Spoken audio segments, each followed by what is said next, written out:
我操！我花了大价钱装的星空顶呢。男人，我居然跟个男人睡在一起。我这单身了24年，这是终于要开荤了。虽然是在做梦，但我不挑的。谁让天天忙着做实验的我，别说谈恋爱了，就连看个飘香四溢的小说，都要硬从本就不多的睡眠时间里挤。什么破梦？难得有个男人，还不是我喜欢的类型，真是白瞎了这张脸。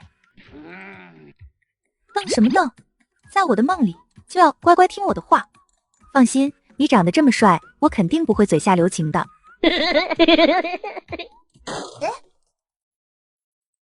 好啊，你个下贱的小蹄子，老娘花钱把你娶进门，是让你跟我儿子好好过日子的。你竟然勾引我家老大，你说你怎么这么贱？放着四肢健全的男人不要，竟然没脸没皮的去碰个全身都瘫了的废物。姐，你怎么能这么对明晨哥？明晨，这名字怎么有点耳熟？前2天看的一本3观稀碎的年代文，里面女主前妻的踮脚石男主好像就叫秦明晨，所以我现在不是做梦，而是穿书了。这个叫秦明晨的男人是原主亲妹妹的初恋，他和他妈为了拿到同父异母大哥的财产，与苏新月合谋骗原主去和他相亲，又在结婚摆酒当天设计让原主睡在秦凯泽屋里，再被秦家人逮个正着。木已成舟，原主只好与因公受伤全身瘫痪的秦凯泽打了结婚证。因为这不光彩的开端，原主从此在秦家成为了受尽欺辱的小媳妇，天天被辱骂不守妇道，还要伺候秦家4口人的起居饮食。他们还以怕原主出去给秦凯泽戴绿帽子为由，不准原主再走出秦家半步。多亏我看过小说，要不然就着了道了。小可怜，你看你现在这么惨，若没有我的话，怎么从这些豺狼虎豹的算计中逃脱呢？哎，这还脸红了，这瘫痪了别的地方还能用吗？乖点，别气了，我说了会对你负责。你这个不要脸的贱人，你是当我们死了吗？这个小贱蹄子，看着柔柔弱弱，竟然当着我们的面这么放肆。那个苏新月不是说她姐姐性格温顺，最是逆来顺受吗？难不成她以为把她这么个刺头嫁进秦家，就能帮着她嫁给明晨？呸！答应这件事做完，便不反对她和明晨谈朋友，已经是自己捏着鼻子容忍的极限了。现在玩玩可以，以后我儿子可是要娶能在事业上帮助到他的妻子。鲍叔叔吧？你说什么？我说鲍叔叔，你们听不懂人话吗？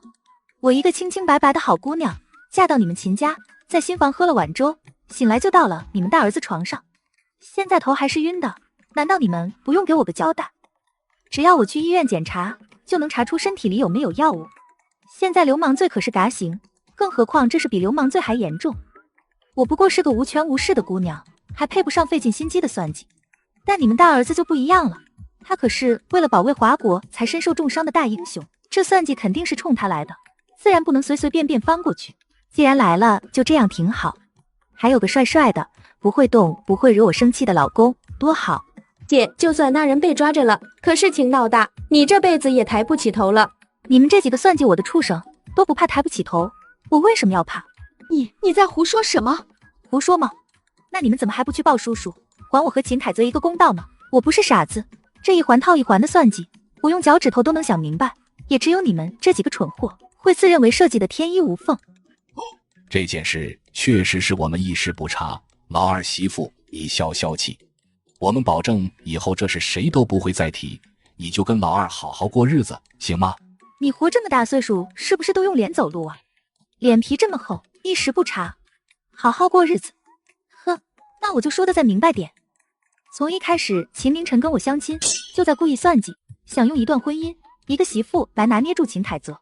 没有，我们怎么会这么做？明晨是真的喜欢你，我们也是诚心诚意想让你做我们秦家的儿媳妇。这件事肯定是有人害我们，这秦凯泽可是部队上的人敲锣打鼓，放着鞭炮送回来的。上面发的那带着大红色绸缎的牌匾，现在还挂在我们家客厅。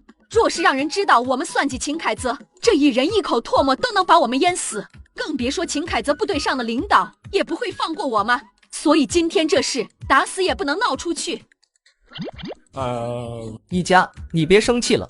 你别开口说话，我现在看着你这张虚伪的脸就想吐。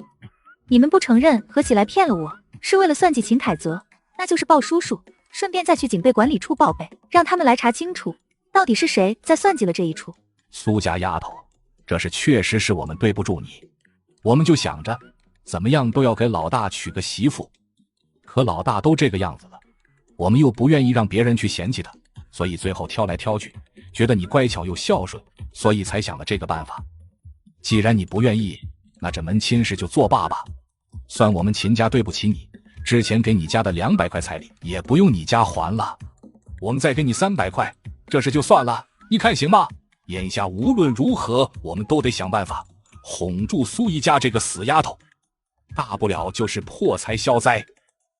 啧，看看他们想用钱就把我打发了，你觉得怎么样？乖，给个回答，同意你就眨下眼，不同意就眨2下，这可是我们2个的事，怎么能让我一个人就决定了呢？你们也看见了，我和秦凯泽都不想这么轻易的放过你们，那这事可不是你们想作罢就能作罢的。我家亲戚昨天都来参加了婚宴，我身边认识的人也都知道我嫁进了秦家，你们这么有本事，先把这些人的记忆抹除了，或者把他们的嘴都给封了。你到底想怎么办？你们现在之所以承认，是因为我身体里药性还在，鲍叔叔一查一个准，但过2天这药性没了，你们肯定不会承认。为了我的清白，你们得写份认罪书给我，参与算计我的人都要在上面签名，并且按上手印。不可能，你想都别想。姐，你太过分了，秦伯伯、秦伯母都已经跟你承认错误了。苏新月，我跟你的账还没算，你还敢跳出来继续帮着外人算计我？这秦明晨是你介绍给我的，今天一大早你为什么会出现在秦家？你昨晚回去了吗？秦明晨昨晚又是睡在谁那？你以为这认罪书只有秦家的人有份？你也别想跑，这蠢货从小在家里就爱装小白脸，说些看似为原主好的话，但每次都精准踩在父母的生气点上，让原主受更多的责骂。就为了一件新衣服和吃一口肉就算计亲姐姐，真是够了。姐，你怎么能打我？我可是你的亲妹妹啊！我只是敬佩秦大哥是个大英雄，不想他没有媳妇，更不想以后连个照顾他、知冷知热的人都没有，才会一时头脑发热做了蠢事。我已经知道错了，你就原谅我吧。真让我在认罪书上签字、按手印，那不就是要我死吗？你可是我姐啊，你就算不疼我了，也要想想爸妈，我死了他们该有多伤心。若不是我从昨天下午把他送到秦大哥的房间里，就一直盯着，确定这10几个小时都没有人出来过，我真要怀疑我这姐姐是不是被人调包了。你少在这里给我装什么小白话，要嘎门框就在那，你现在嘎个给我看，若是没嘎，这件事就轮不到你想怎样就怎样。我给你们1分钟考虑时间，你们不做选择，我现在就去报叔。我给你们1分钟考虑时间，你们不做选择，我现在就去报叔叔。我们写，记得写得清清楚楚、明明白白，怎么跟我的好妹妹合谋，我的好妹妹昨晚是怎么睡在秦明晨怀里，别想着糊弄我。最好把他俩的细节都写上，不写也行，不就男女那些事吗？不要，我不要。可以，你们签字按手印吧。新月啊，是我们对不住你，只要你签了，以后你就是我的亲闺女，我们秦家上上下下绝对不会有任何人敢欺负你。对这个不自爱的小妖精这么低声下气，真是晦气。哎，你别装晕，我可是看过《还珠格格》的，到时候我让你尝尝容嬷嬷的刑法。怎么样，我本事大吧？既然我们都睡一起了，那这家生饭也是饭，不如你把我娶了。你说什么？看不上我？你可得好好想清楚，这一屋子的豺狼虎豹会不会放过你？错过了我这么个人间清醒的好姑娘，再来的拎不清的，你可活不了几天。秦凯泽眼底的光变得有些挣扎，可最后还是眨了2下眼。这次不算，你这男同志怎么能不负责？因为你，我才会被算计，你总得给我些补偿吧。我就要你娶我，也绝不会后悔，你再好好想想呗。苏一家，你已经拿了我们写给你的认罪书，给你家的彩礼我们也不要了，你别得寸进尺，小心竹篮打水一场空。你好吵啊，像只造舌的鸭子。你们不是说算计我，就是为了给秦凯泽娶媳妇吗？现在我心甘情愿的嫁给他，你们怎么又不乐意了？还有你们想怎么让我竹篮打水一场空？把我困死在秦家，还是真让我死了，好一了百了？这都是你逼我们的。你敢对我妈动手？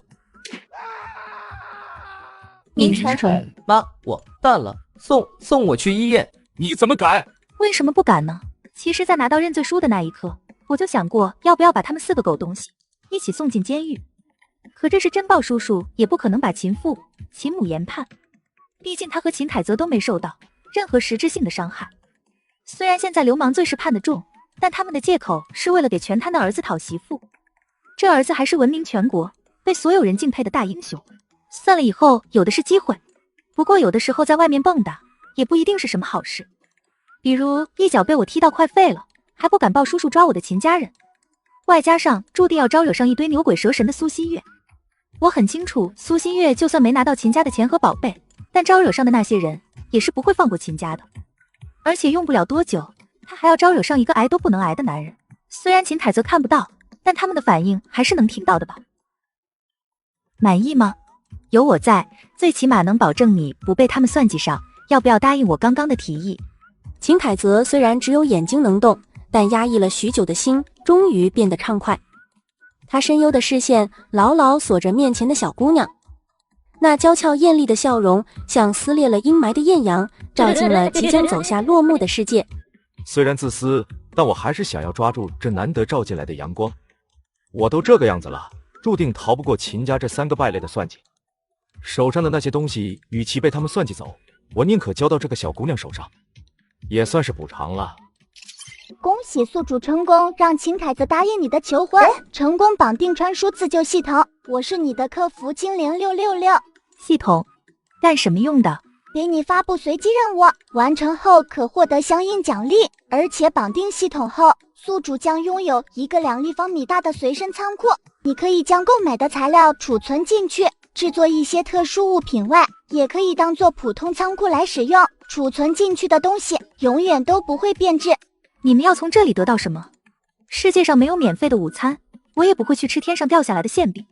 传输自救系统会是因读者吐槽女主逆袭上位的过程3观太不正了，又心疼秦凯泽这个男配，觉得正面人物应该有个好下场，所以我们将会根据宿主和秦凯泽在一起的过程重新改写一本小说，而读者的喜爱值就是我们系统所需要的。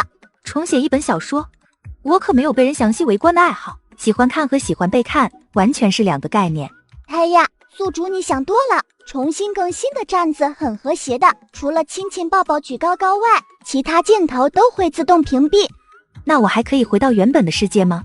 当然可以，只要宿主在这个世界寿终正寝，你将回到原本世界穿进来的那一刻。行吧，那以后就合作愉快了。那麻烦宿主赶紧完成第1个任务吧，只要成功的领到和秦凯泽结婚证，你将拥有各种食用油的提炼配方哟。虽然刚绑定就上工有点赶，不过奖励的东西我是半点脾气都生不出来，反而还挺迫不及待的。谁允许你们走了？你们还没把我和秦凯泽结婚的事办好呢。你想嫁进我们秦家，门都没有，我们真是疯了才会让他和秦凯泽结婚，那不是把本就难弄到手的钱推得更远了吗？真是可由不得你们！你们算计我一晚上睡在秦凯泽身边，清白都没有了，你们和他都必须负责。好，我现在就去拿户口本。老秦，姐，你怎么能嫁给秦大哥？以前是我想差了，可我现在想明白了，秦大哥就算再是个大英雄，也不能牺牲掉你的幸福。你嫁给他以后哪都不能去，得天天照顾他。你才20岁，万一他死了，你就是个寡妇，以后还怎么嫁人？你不能为了一时赌气，把一辈子都搭上呀。我的事还轮不到你来管，别忘了这个。秦明晨因为受了伤，你留下照顾他。再次呼吸到新鲜空气，感受着风吹拂在脸上，原本消极等死的秦凯泽突然生出了思想要好好活下去的期。女同志，你确定要嫁给秦同事是吗？这种情况我们必须问清楚，以免到时候造成不好的影响。实在抱歉，女同志。我是自愿的，你们放心。秦同志，你确定要娶苏一家同志吗？同意就眨下眼，不是自愿就眨2下。好，我这就给你们办。苏同志，你可真是个好同志，以后我们的英雄就交给你了。拿到这个就行了，可算是完成了任务。恭喜宿主成功完成任务，你所拥有的金手指技能可以在系统面板里查看哟。接下来还请宿主继续努力，让秦凯泽能意思清晰明确的与他领导进行一次单独交流。这项任务完成后，你将拥有大力丸的制作配方，加油！食用油提炼每次生产10斤，首次免费，以后每次使用都需与秦凯泽拥有甜蜜交流。什么甜蜜交流？你让我跟一个只有眼睛能动的男人怎么甜蜜？每天聊聊天，抱一抱，亲一亲，或者是来个深度交流，都可以增加一次使用次数。不过宿主必须要让秦凯泽感觉到一丝丝甜蜜才算数哟。除了最后一个每天可累积次数，其他的都只能1天1次。这样可以深度交流吗？你们真不要脸！人家秦凯泽都瘫在那了，你们还想榨干他？不，我们没有，我们很纯洁的，每次都是拉灯关窗帘，要做什么那都是宿主你自己的决定。呵呵，我信你个鬼！你们所有系统都是一丘之貉，所有都是。对了，之前摆的是我跟秦明晨的婚宴，你们得重新准备个比昨天大3倍的婚宴。以前我傻，被你们忽悠着一切从简，这次可别想再随便打发我，更别想委屈了我家凯泽。你还有完没完？我们家哪有那么多钱再摆一次婚宴？你男人就是个养不熟的白眼狼，我们辛辛苦苦把他拉扯大，他入伍了以后，每个月就只寄回来5块钱，8年时间，他的津贴和奖金都他自己拿着，就连抚恤金都没给我们。我们肯照顾他，让他继续住在家里，已经算是仁至义尽了。行，你们既然不想给我们摆酒，那我们搬出去好了。好你个小蹄子，你这是想分家？只要我还没嘎，就绝对不可能答应。你想摆酒可以，这钱得你们自己出。老太婆可算聪明一次，本身就没办法从这白眼狼手里撬出钱来，他们搬出去就更没办法了。但这苏一家能让白眼狼娶她，还是有点本事的。只要他先把白眼狼手上的钱拿到，我们总会有机会弄到手。对，你想把凯泽带出去门都没有，万一你趁没人看着虐待他怎么办？行吧，这摆酒钱我出就我出，反正我也只是想借着摆酒的事，光明正大的把秦凯泽的领导请过来。在这个时代，一个柔弱的女同志想要在外面蹦跶，还得脚踩女主，走上人生巅峰，真的很难。我最先要确保的是在发生正面冲突时，能够不让自己吃亏。我得赶紧拿到大力丸，加点战斗力。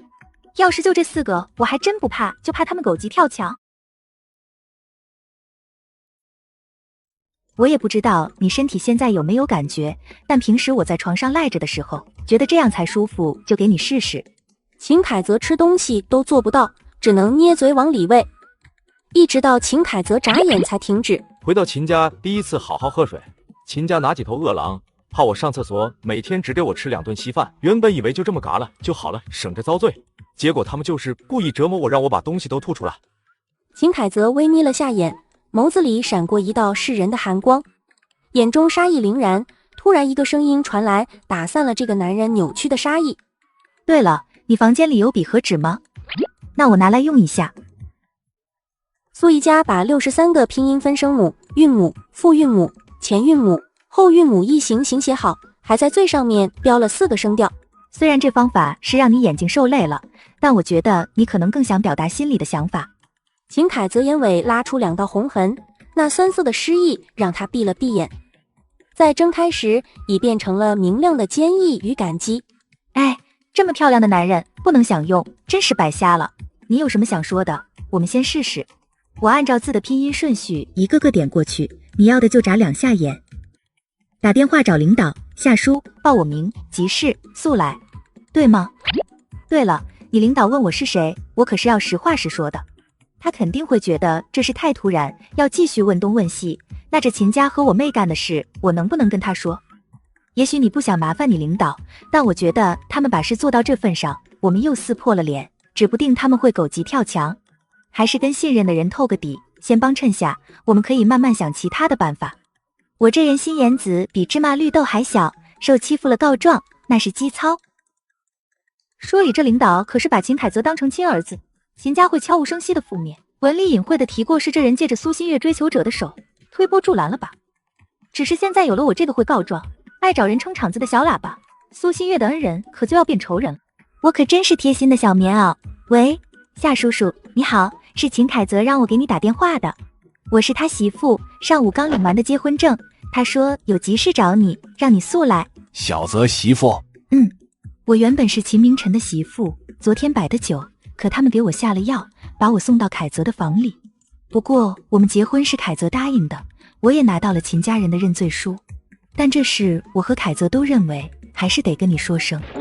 他现在身子还没好，我又只是个小姑娘，真要和他们硬碰硬，肯定是要吃亏的。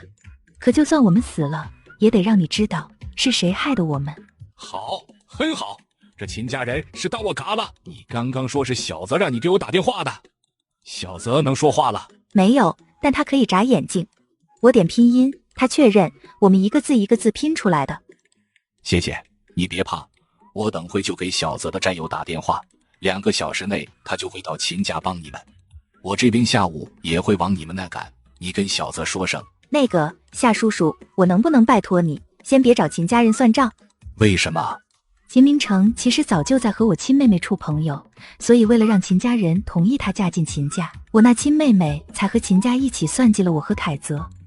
他们昨晚真在一起了，虽然认罪书上写了他干的事，也有他的签字画押，可在苏家，她才是我爸妈最疼爱的女儿。这事从我这闹出去，我爸妈一辈子都不会原谅我。其实原主父母什么想法，他并不在意，反正他又不是原主，他们对原主也不好。重要的是不能让这4个人跳出他早就替他们算好的结局。你妹和秦家人干的这事，就这么算了？夏叔叔，等你过来了，我会把认罪书交给你。同样，我也会让我妹尽快嫁进秦家，完成她的心愿，以后她就跟秦家是一体的。若是再有这样过分的算计，我们就跟他们新仇旧账一起算。行，那就按你说的办。人等会就会到秦家，我也会坐最近一班火车过去，应该晚饭前后就能到。挂了电话，苏一家先去了趟供销。你们废话好多。看什么看？想买什么直接买，再看也看不出花来。有多少钱？2块3一斤，要票。那大豆呢？售货员却被他给问烦了。你有完没完？不买就赶紧滚，别在这里耽误我工作。